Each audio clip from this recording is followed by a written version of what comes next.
ક્યારેક એવું બને છે ને કે વિચારોનું વજન એટલું બધું વધી જાય કે આપણને કઈ દિશામાં જવું એ જ ન સમજાય. જો આવું લાગતું હોય તો આજના આ વિશ્લેષણમાં આપણે એવી જ એક રાહતની વાત કરીશું. ચાલો મેટ હેગના પુસ્તક ધ કમ્ફોર્ટ બુકની દુનિયામાં જઈએ, જે કોઈ સામાન્ય પુસ્તક નથી પણ મુશ્કેલ સમયમાં સાચો દિલાસો આપતી એક જીવનરક્ષક નાવડી છે. આ પુસ્તકની શરૂઆત જ કેટલી જોરદાર છે. મેટ હેગ કહે છે કે જ્યારે આપણને લાગે કે બસ હવે જીવનમાં બધું જ ખતમ થઈ ગયું છે, આપણે સાવ તળિયે પહોંચી ગયા છીએ, ત્યારે જ તળિયે આપણને એક મજબૂત પથ્થર મળે છે. અને એ પથ્થર એટલે આપણી પોતાની અંદરની તાકાત, જેની પર ઊભા રહીને આપણે ફરીથી બધું જ શરૂ કરી શકીએ છીએ. આ જ તો છે આ પુસ્તકનો મૂળ સંદેશ. પણ આ પુસ્તક આવ્યું ક્યાંથી? એની પાછળની પ્રેરણા શું હશે? ચાલો એ જાણીએ. અને સાંભળજો, આ કોઈ હવામાં કરેલી સલાહ નથી, પણ લેખકના પોતાના ઊંડા દર્દ અને અનુભવમાંથી નીકળેલો નિચોડ છે. જરા વિચારો તો, માત્ર 24 વર્ષનો એક યુવાન મેટ હેગ પોતે ડિપ્રેશનના અંધકારમાં એકલા ઘેરાઈ ગયેલા કે એ જીવનનો અંત લાવવા માટે એક ખડકની ધાર પર ઊભા હતા. આ કોઈ કાલ્પનિક વાત નથી. અને એટલે જ આ પુસ્તકનો એક એક શબ્દ સીધો દિલને સ્પર્શી જાય છે, કારણ કે એ વાસ્તવિક અનુભવમાંથી આવે છે.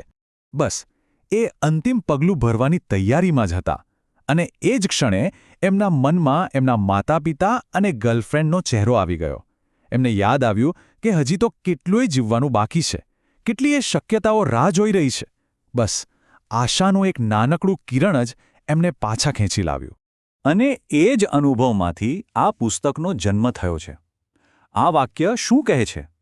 એ આપણને યાદ અપાવે છે કે આપણે આ પહેલાં પણ બધું સહન કર્યું છે, અને આ મુશ્કેલીમાંથી પણ બહાર આવી જઈશું. આને જ તો રેઝિલિયન્સ કહેવાય નહીં? પડીને પાછા ઊભા થવાની તાકાત. એક વાત વિચારો, આજ સુધીના આપણા જીવનના 100% ખરાબ દિવસો આપણે પસાર કરી ચૂક્યા છીએ, તો પછી આ સમય પણ જતો રહેશે? ઓકે, તો હવે સવાલ એ થાય કે આ પુસ્તક છે કેવું? શું છે આમાં એવું ખાસ? ચાલો જોઈએ. કારણ કે આ કોઈ સામાન્ય પુસ્તક જેવું બિલકુલ નથી. આને તમે પહેલા પાનાથી છેલ્લા પાના સુધી સળંગ વાંચી ન શકો. આ પુસ્તકને એક લાઈફ રાફ્ટ એટલે કે જીવન બચાવતી નાવડી કહેવામાં આવે છે. કેમ? કારણ કે જ્યારે મગજમાં વિચારોનું તોફાન ચાલી રહ્યું હોય અને એવું લાગે કે આપણે ડૂબી રહ્યા છીએ, ત્યારે આ પુસ્તક એક સહારાની જેમ કામ કરે છે. એ આપણને સલાહ નથી આપતું, એ આપણને બચાવે છે. તો આ પુસ્તકમાં છે શું? સમજો કે આ આશાના નાના નાના ટાપુઓનો સંગ્રહ છે. કોઈ એક સળંગ વાર્તા નથી, પણ એમાં નાની યાદીઓ છે, ટૂંકી વાર્તાઓ છે, મોટા મોટા ફિલોસોફરોના વિચારો છે, અને લેખકના પોતાના અનુભવો પણ છે. બિલકુલ આપણા જીવન જેવું, થોડું અસ્તવ્યસ્ત પણ સુંદર. અને સૌથી સારી વાત એ છે કે તમે ગમે ત્યાંથી આ પુસ્તક ખોલો, તમને એ જ ક્ષણે જેની જરૂર હશે એ મળી જશે. ચાલો હવે વાત કરીએ પુસ્તકના સૌથી ઊંડાણપૂર્વકના વિચારોની. એવા વિચારો જે ખરેખર આપણને અંદરથી મજબૂત બનાવે છે, આપણો પાયો પાક્કો કરે છે. આ પુસ્તકનો સૌથી પાવરફુલ આઈડિયા છે સ્વાભાવિક આત્મમૂલ્ય. એનો મતલબ શું?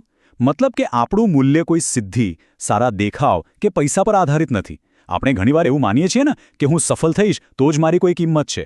પણ ના, આ પુસ્તક કહે છે આપણું મૂલ્ય જન્મથી જ આપણી સાથે છે, બિનશરતી. ફક્ત આપણું હોવું, આપણો શ્વાસ લેવું જ પૂરતું છે. આ વાતને અહીંયા ખૂબ સરસ રીતે સમજાવી છે.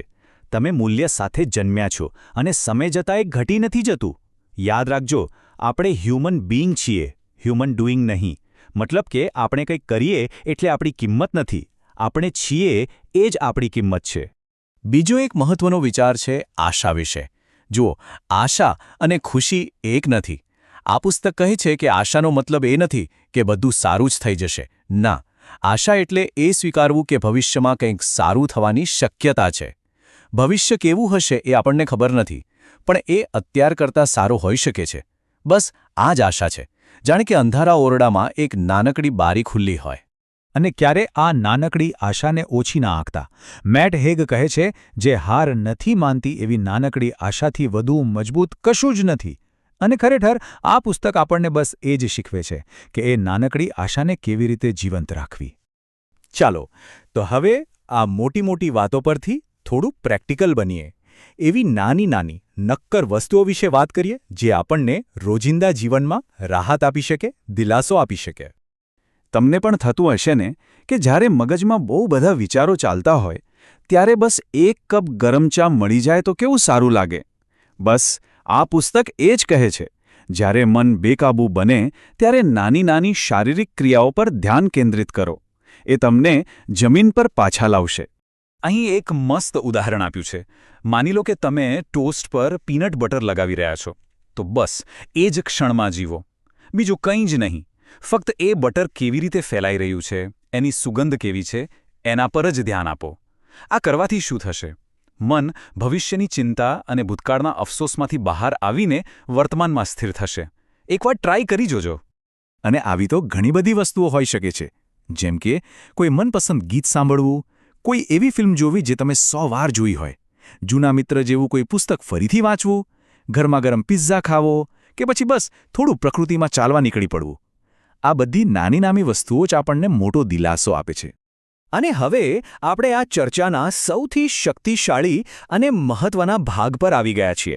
એક એવો વિચાર જે કદાચ બધું જ બદલી શકે છે. આ વાત જરા ધ્યાનથી સમજવા જેવી છે. ક્યારેક એવું બને કે અત્યારે જીવવા માટે કોઈ કારણ જ ન દેખાય. ત્યારે શું કરવું? મેટ હેગ કહે છે, એ ભવિષ્યના આપણા સ્વ માટે જીવો. એ વ્યક્તિ માટે જે આપણે 5 વર્ષ પછી બનીશું, 10 વર્ષ પછી બનીશું. અને આ વાક્ય તો જાણે આખા પુસ્તકનો નિચોડ છે.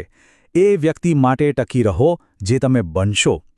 જરા કલ્પના કરો કે ભવિષ્યમાં આપણે પાછળ ફરીને આજના આપણને જોઈએ છીએ અને મનમાં ને મનમાં આભાર માનીએ છીએ કે સારું થયું, તે દિવસે હાર ન માની.